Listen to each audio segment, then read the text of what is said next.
Je suis Madame Aminata Falnian, présidente actuelle de l'Association des juristes sénégalaises, AJS, que beaucoup d'ailleurs nomment sous le nom de l'Association des femmes juristes, mais notre nom officiel c'est Association des juristes sénégalaises. Je suis présidente depuis juillet 2023 et donc vous savez peut-être qu'au nom de l'AJS, au sein de l'AJS, on est très démocratique. Donc tous les 4 ans, il y a 2 mandats de 2 ans, tous les 4 ans, on fait des élections et en général on accède à une nouvelle présidence. Et donc c'est ainsi que j'ai pu arriver donc à la tête de l'AJS depuis le mois de juillet 2023. Avant cela, je suis moi-même juriste fiscaliste de formation.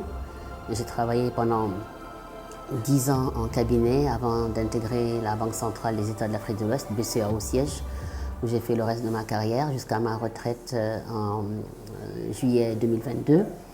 J'ai occupé diverses fonctions de direction, surtout direction des affaires juridiques, de la sécurité, direction générale également de l'organisation des systèmes d'information et de la comptabilité.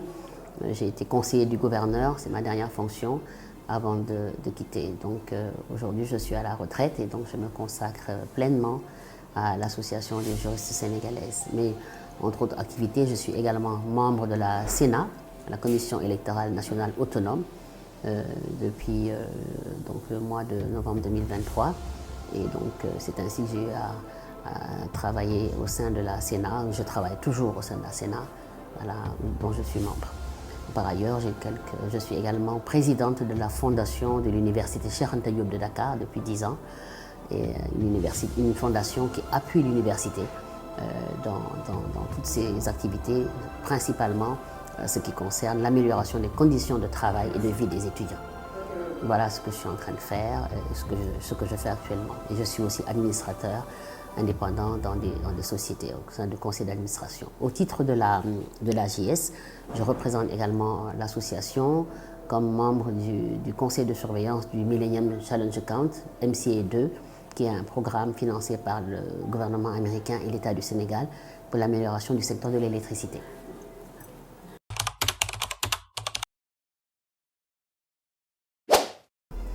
Alors l'AJS a été créée en 1974 par un groupe de femmes juristes, d'éminentes juristes de l'époque, qui ont estimé à un moment donné qu'il fallait quand même avoir une structure qui réfléchisse à la promotion des droits des femmes, à l'amélioration de leurs conditions, et des juristes, je dis bien, parce que l'association, c'est d'abord une association de femmes juristes, voilà. Et donc, en 1974, elles ont créé ce qu'on appelle une amicale des femmes juristes, des juristes sénégalaises, qui rapidement est devenue une association, vu son succès, puisqu'elles ont commencé par faire beaucoup de contributions écrites sur le droit des femmes, d'autant qu'on venait juste d'adopter le Code de la famille en 1972. Tout le monde sait que le Code de la famille a été adopté en 1972. Pas beaucoup de femmes, je pense qu'il n'y a même pas de femmes qui participaient aux travaux, ou très peu. Et donc c'est là qu'on s'est rendu compte, ces dames-là se sont rendues compte qu'il fallait quand même travailler sur les conditions juridiques, les droits des femmes. Et c'est ce qui a motivé la création de l'AJS. Donc d'amicale, elle est passée rapidement à une association. Et cette association a très très vite grandi pour devenir aujourd'hui l'AJS que tout le monde connaît et qui a quand même, dans le paysage des organisations de la société civile qui se battent pour les droits des femmes, une place de choix. Voilà, c'est une des toutes premières associations créées dans ce but pour la promotion des droits des femmes et des enfants. J'insiste aussi sur le fait que l'AJS travaille aussi sur les droits des enfants.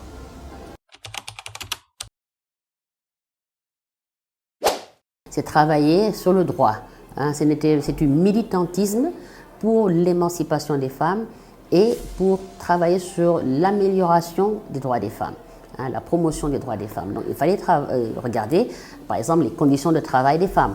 Est-ce que le Code du travail présentait toutes les garanties optimales pour la sécurité juridique, judiciaire, professionnelle des femmes, pour ne donner que cet exemple. En matière de statut personnel, est-ce que le Code de la famille ne comportait pas des dispositions discriminatoires vis-à-vis des femmes?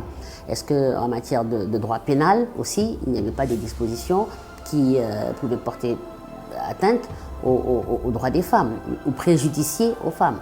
Est-ce que les enfants également, en matière de protection des enfants, est-ce que les cadres juridiques étaient réunis? Donc ce sont des réflexions que ces femmes-là menaient à l'époque, en 1974, et ils ont continué sur cette lancée. D'ailleurs, ils ont fait, je pense qu'un des outils principaux de travail de cette amicale de départ, c'était les dîners-débats. Et donc les dîners-débats qu'elles organisaient étaient très courus et étaient des moments de rencontre de professionnels du droit, mais également de tous les acteurs de la société civile ou de la vie tout court, qui réfléchissaient à des problématiques qui étaient donc posées pendant ces dîners-débats pour pouvoir recueillir d'abord une sorte d'état des lieux et ensuite des pistes d'amélioration qui seraient ensuite suggérées aux plus hautes autorités de ce pays.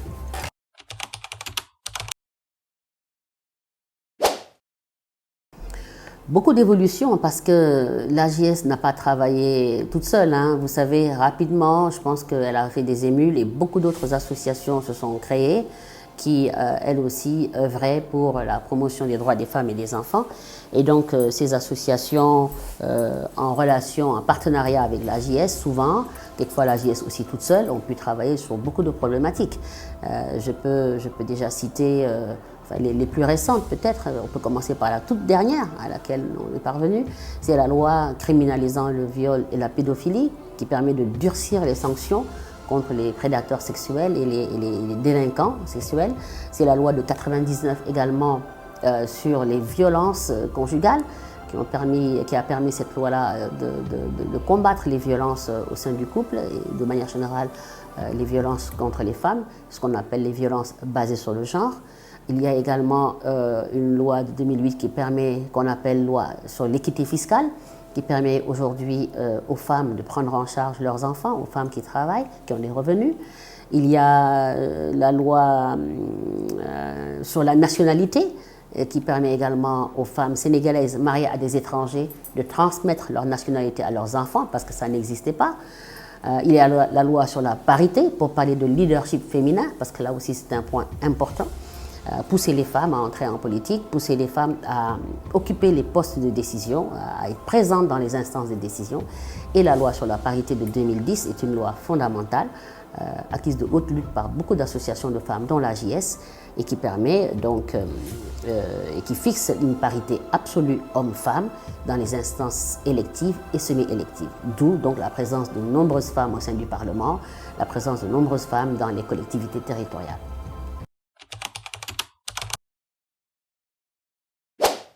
Toutes ces lois-là qui ont permis quand même de grandes avancées. Et puis le fait d'être présente sur le terrain, c'est important, d'avoir de la visibilité. Parce que ça permet quand même de savoir qu'il existe des structures qui se battent pour les droits des femmes.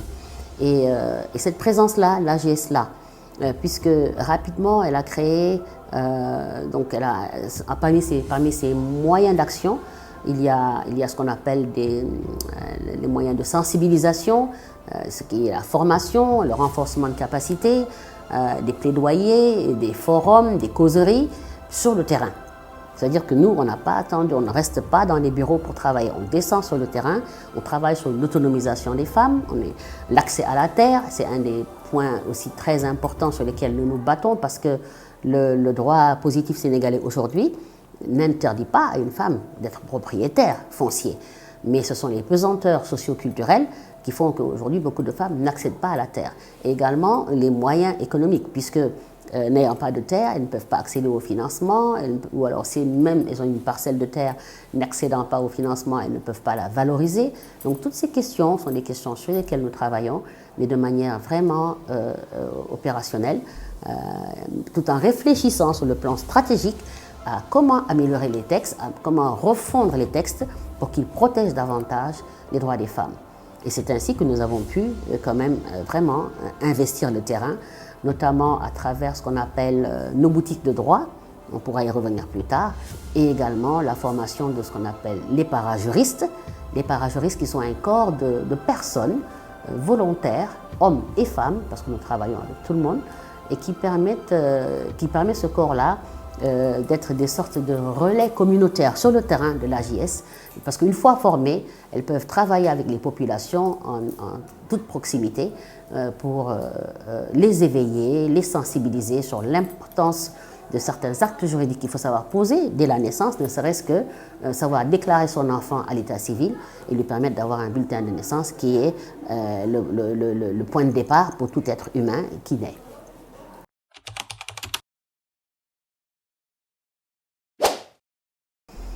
Alors, d'abord, les pouvoirs publics, nous travaillons de manière très étroite avec l'État. Nous travaillons avec des ministères privilégiés pour nous. C'est d'abord le ministère en charge des droits des femmes, dont le nom a changé de régime en régime. Aujourd'hui, c'est le ministère, il s'appelle le ministère de la Famille et des Solidarités. Donc, nous travaillons beaucoup avec ce ministère-là.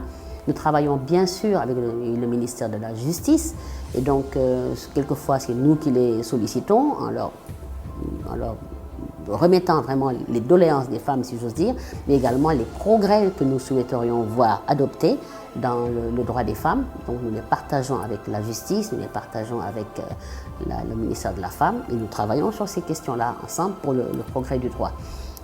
D'ailleurs, c'est ainsi que la JS a pu acquérir le statut d'organe consultatif auprès du président de la République et donc nous sommes consultés quand il le faut sur certaines questions. C'est ainsi que la loi sur la parité, nous avons beaucoup travaillé là-dessus, la loi sur l'équité fiscale dont j'ai parlé tout à l'heure qui permet donc de rétablir l'équilibre en termes de prise en charge par la femme de ses enfants sur le plan des impôts. Nous avons également, c'est une loi vraiment que nous avons quasiment initiée. C'est pour ça d'ailleurs que nous l'appelons loi Marie-Delphine Ndiaye, du nom de notre présidente, l'ancienne présidente d'honneur de l'AJS, aujourd'hui décédée, que Dieu l'accueille en son plus haut paradis, et qui était à l'origine de cette loi-là, qui a été finalement adoptée. Donc, sur le plan national, nous travaillons avec toutes ces autorités. Et sur le plan international, nous sommes à l'écoute quand même de partenaires techniques et financiers qui viennent nous appuyer dans le travail que nous faisons et qui donc nous aident sur le plan à la fois du financement de nos projets, mais également sur le plan de l'assistance technique.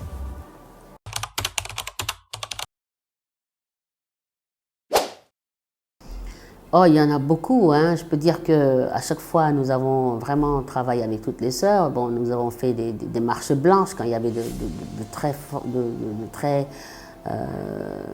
comment dire, très gros incidents, si je peux les appeler ainsi, de très gros événements portant atteinte aux droits des femmes. On se rappelle, par exemple, l'affaire d'Oquignas, nous étions dehors. On se rappelle l'affaire de la petite Binta Camara, là tout le monde était dehors, y compris la JS, et c'est ça qui est un peu à l'origine de la loi de 99 sur les violences conjugales.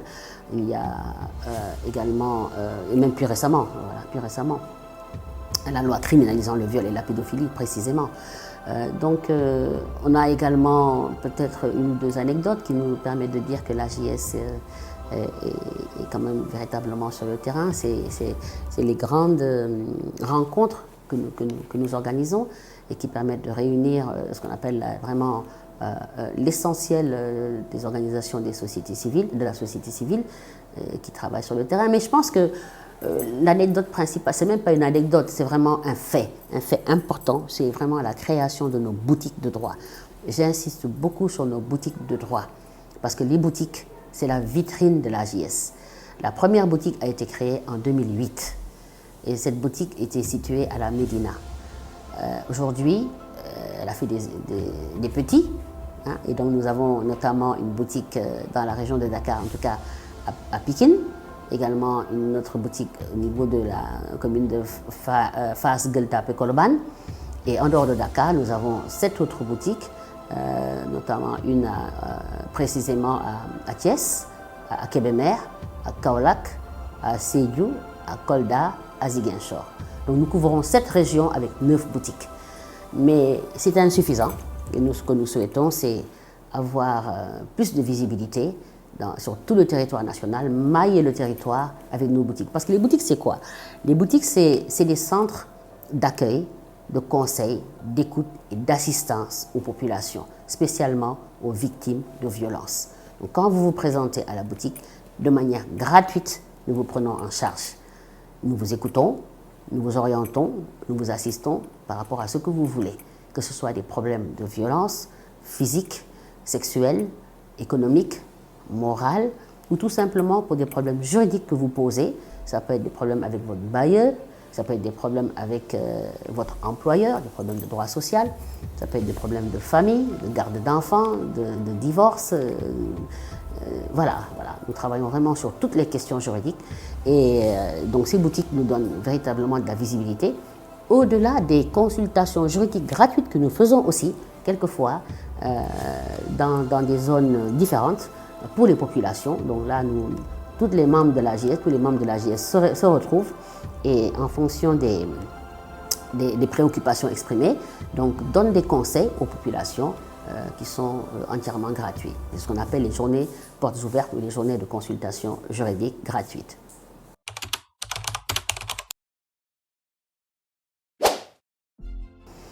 Les principaux défis, il y en a beaucoup, c'est d'abord de savoir convaincre d'abord les populations à qui on a affaire, de l'intérêt de notre combat. Et je pense que maintenant elles savent qu'on travaille pour elles, surtout encore une fois à travers nos boutiques et nos journées portes ouvertes de consultation juridique.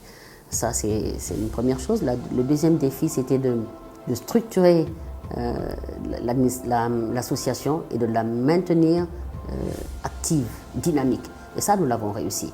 Grâce à ce qu'on appelle, si vous voulez, cet esprit démocratique qui existe au sein de l'AGS et qui permet donc le renouvellement des instances de manière absolument régulière et l'ouverture vers les nouvelles adhésions avec des personnes que nous formons, des jeunes filles fraîchement diplômées en droit, que nous formons et qui nous aident donc dans les boutiques de droit et dans toutes nos actions. Donc le défi, c'était ça, de pérenniser cette action-là, cette création de l'amicale en 1974 par des dames qui sont encore là, qui nous appuient. Les vétérans sont là. Je peux parler notamment de Madame Dior Falso, première femme procureure de la République, qui fait partie des toutes premières, des pionnières, et qui continue d'être présente à chaque fois que nous la sollicitons. Donc le défi, c'était ça, c'est l'intergénérationnalité, faire en sorte qu'au-delà des premières dames qui ont créé l'AGS, que l'AGS puisse continuer, que cet esprit AGS-là puisse être maintenu. Et ça, je pense que nous l'avons réussi. Maintenant, il s'agit de continuer le combat, continuer la lutte pour les droits des femmes et convaincre également les plus hautes autorités à tous les niveaux et les populations de l'intérêt de ce combat par la pertinence de nos actions et de nos mouvements.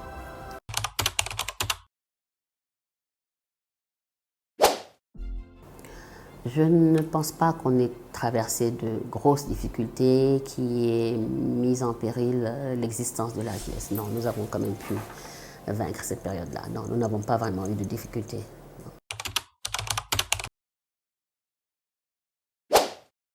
L'AGS s'est modernisée. En 1974, il n'y avait pas d'ordinateur. Nos dames écrivaient ou faisaient faire de la sténodactylo. Rapidement, nous avons quand même eu les moyens de nous adapter par rapport aux nouvelles technologies. Aujourd'hui, nous avons évidemment des locaux équipés de tout ce qu'il faut en termes de TIC, comme vous les appelez. Et puis, nous avons une page Facebook, une page Instagram. Voilà, nous nous adaptons parfaitement. Et il nous le faut, puisque comme je vous l'ai dit, nous ne sommes pas restés sur une ancienne génération. Nous avons le renouvellement de nos instances avec des jeunes qui arrivent et qui sont parfaitement au fait de ces nouvelles technologies de l'information et de la communication. Voilà, et donc tous les outils nécessaires pour travailler, nous en bénéficions. Voilà.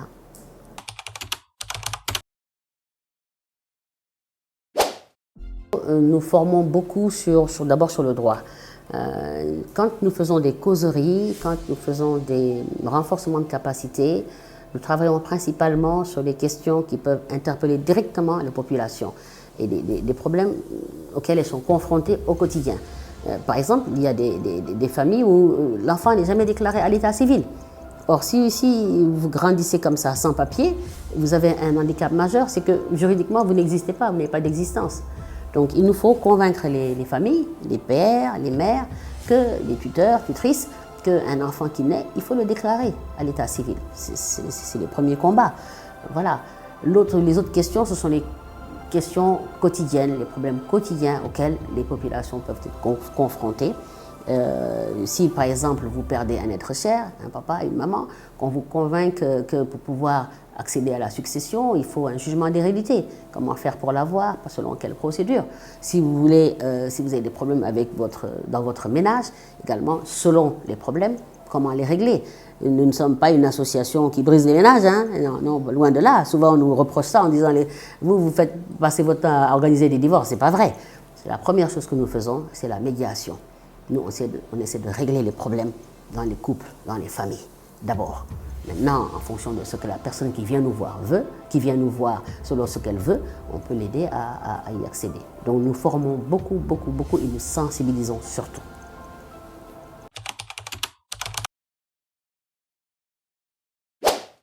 L'accès à la justice d'abord, la justice de proximité. C'est ce que nous faisons. Nous voudrions aujourd'hui faire en sorte que sur tout le territoire national, toutes les femmes qui en expriment le besoin, qui en ont le besoin, puissent accéder à la justice. C'est important. L'État a fait des efforts avec la création des maisons de justice, etc. Mais nous aussi, nous avons notre partition à jouer et nous souhaiterions avoir la possibilité, vraiment, au-delà des 7 régions que nous couvrons aujourd'hui, de couvrir les 14 régions du Sénégal, voire d'avoir dans chaque région, dans chaque département, une boutique de droit qui permette donc cette justice de proximité, qui permette donc aux personnes qui le souhaitent de ne plus avoir peur de la justice, de pouvoir venir au niveau des boutiques de droit, poser leurs problèmes et y trouver des solutions. Ça, c'est un des très grands défis qui demande des moyens, mais nous espérons pouvoir le faire. L'autre défi, c'est de faire avancer quand même les droits des femmes, faire en sorte que les femmes soient plus autonomes. L'autonomisation des femmes est un gros défi auquel nous nous attelons. Et pour cela, il faut pouvoir les sensibiliser, les regrouper, les capaciter, les accompagner, les aider à trouver les pistes de financement. Il y a déjà des structures dédiées à cela, mais il faut qu'elles puissent y accéder, les femmes, et qu'elles sachent même que ça existe. Donc ça, c'est un autre gros défi. Et puis maintenant, il y a des défis qui concernent la protection des femmes et des enfants. Là, nous avons travaillé de manière très étroite avec le ministère de la Justice, notamment dans le cadre d'un comité qui a été créé en 2014, puis remis sur pied en 2016, et qui concernait justement l'harmonisation du droit national sénégalais avec l'ensemble des conventions internationales signées et ratifiées par le Sénégal, et qui demande justement une domestication de ces conventions à travers l'adaptation des lois nationales et la suppression de toutes les mesures discriminatoires à l'égard des femmes et des enfants dans les textes nationaux, dans le corpus juridique national. Donc ça, c'est un travail que nous avons entamé et que nous poursuivons parce que les mesures discriminatoires existent encore et cette harmonisation est loin d'être totale.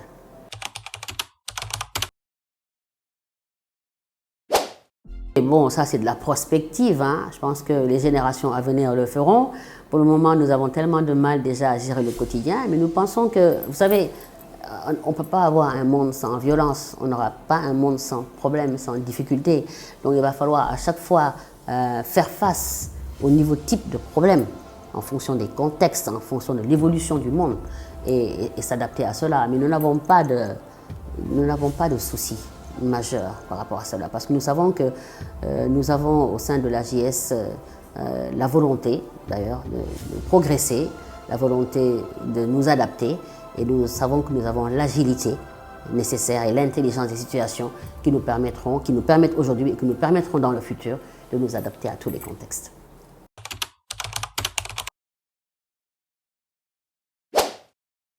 Je ne comprends pas trop la critique. Nous ne sommes pas là pour représenter tous les Sénégalais.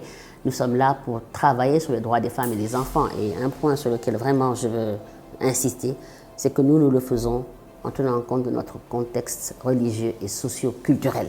Nous ne sommes pas des féministes à l'européenne ou à l'occidentale, ça nous le refusons. Nous sommes vraiment ancrés dans nos traditions, mais avec une projection vers le futur parce que le monde évolue et le monde n'est pas figé. Pour autant, nous tenons compte de ce qui est possible et nous pouvons peut-être anticiper sur certaines questions. Et si nous voyons que l'esprit n'est pas encore, de la population n'est pas encore assez ouvert à cela, nous pouvons peut-être réviser notre stratégie et dire qu'il faut y aller par étapes. Mais nous avons toujours en tête les problèmes socio-culturels le contexte socio-culturel et religieux, sans pour autant être bridé quand même par cela. Parce qu'il faut savoir faire la distinction entre ce qui relève strictement de la religion et selon une interprétation partagée, et ce qui est tout simplement des traditions. Et dans les traditions, tout n'est pas forcément à garder. Il y a des bonnes traditions, comme il y en a d'autres de moins bonnes. Si je prends par exemple, ne serait-ce que cet exemple-là, hein, le cas des mutilations génitales féminines, telles que l'excision, il n'y a aucun soubassement religieux précis qui permette aujourd'hui de dire que l'excision est un dogme religieux ou imposé par la religion. Hein, ça relève plus de la tradition ou d'interprétation erronée de la religion. Et donc nous nous battons, nous nous sommes déjà battus et nous continuerons de nous battre pour que, il y a déjà une loi qui interdit l'excision justement, mais pour que justement la pratique disparaisse, voilà.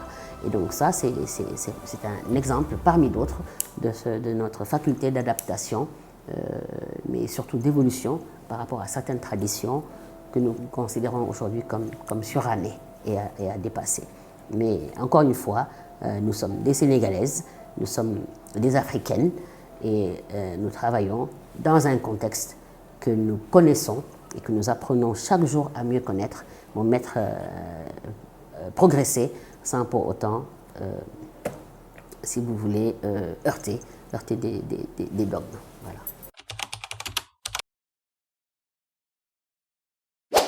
Bon, la communication en interne, ça c'est une chose, ça nous regarde nous, comment on travaille au sein de l'AJS, je pense que c'est une question interne, mais nous faisons en sorte que, comme je vous l'ai dit, hein, nous sommes très démocratiques, nous partageons vraiment avec toutes les sœurs, nous sommes organisés pour cela, nous avons un organigramme qui nous permet aujourd'hui de mettre à niveau tous les membres de l'AJS, chaque membre de l'AJS sait aujourd'hui ce que nous faisons à tout moment. On a des réunions périodiques du bureau, du conseil d'administration, et donc je pense que la communication interne, elle est quand même très fluide.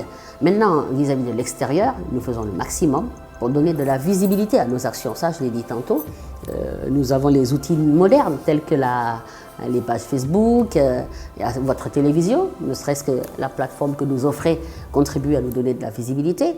Et il y en a d'autres et d'autres. Et nous faisons des plateaux télévision, des émissions radio. Donc nous communiquons quand même. Et nous avons également une production scientifique importante que nous partageons. Hein, parce que nous écrivons beaucoup, des manuels didactiques qui permettent de travailler sur les problématiques que j'ai évoquées tantôt. Nous avons également des outils de vulgarisation et de partage que nous distribuons un peu partout.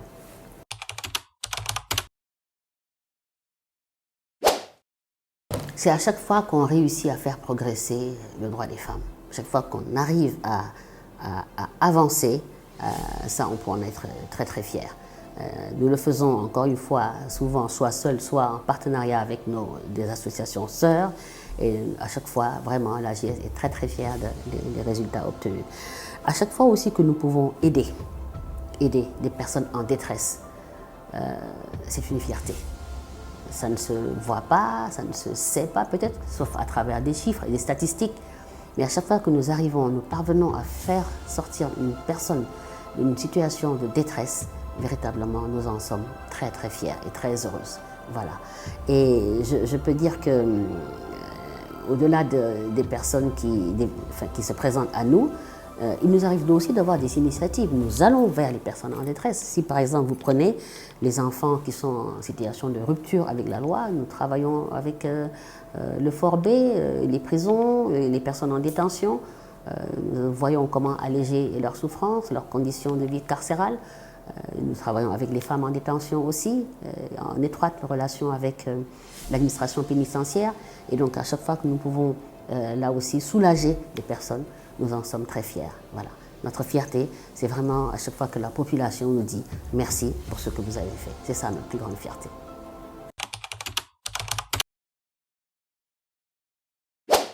Pour les futures générations de juristes, j'aimerais bien qu'aujourd'hui nous fêtons nos 50 ans. L'AJS a été créée en 1974. En 2024, donc, elle fête ses 50 ans. Nous avons commencé même cette célébration avec une conférence de presse, de lancement et d'information de la population, des partenaires, des acteurs, qui s'est tenue le 29 juin dernier.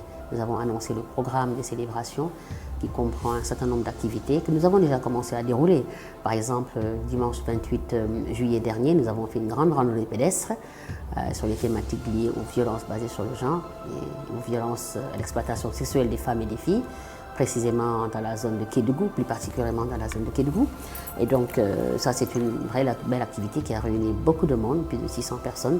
Nous avons fait une très très belle marche et c'était pour marquer un peu les 50 ans de l'AJS. Donc là, nous avons d'autres activités programmées. Je pense qu'au fur et à mesure, nous ferons nos sorties dans la presse pour pouvoir en parler. Et donc, ce qu'on espère, c'est au-delà de ces 50 ans que nous fêtons cette année, eh bien, moi, je ne serai peut-être plus là, mais que dans 50 autres années, que de nouvelles générations de jeunes femmes juristes puissent dire, il y a 100 ans, en 1974, était créée l'AJS, qui existe toujours et qui est la plus grande association de défense des droits des femmes dans ce pays. C'est l'espoir que notre combat va pouvoir continuer avec de nouvelles avancées, avec de nouvelles réussites. Et donc, nous ne pouvons vivre que d'espoir. Et à l'amitié, à la diapelé. On met tout entre les mains de Dieu le Tout-Puissant qui nous donne suffisamment de santé pour pouvoir continuer à travailler pour le bien des populations. Alors, beaucoup d'espoir, beaucoup d'espoir. Beaucoup d'espoir aussi dans ce pays parce que je pense que nous sommes un pays avec d'excellentes ressources humaines, avec des personnalités au niveau de la société civile notamment, qui sont des relais sociaux, qui peuvent continuer à préserver ce bel équilibre social que nous connaissons au Sénégal et qui devrait pouvoir continuer à exister. Parce que ce commun vouloir de vie commune que nous partageons depuis toujours, nous souhaitons le voir se pérenniser. Et nous avons beaucoup d'espoir en cela, donc pour notre pays.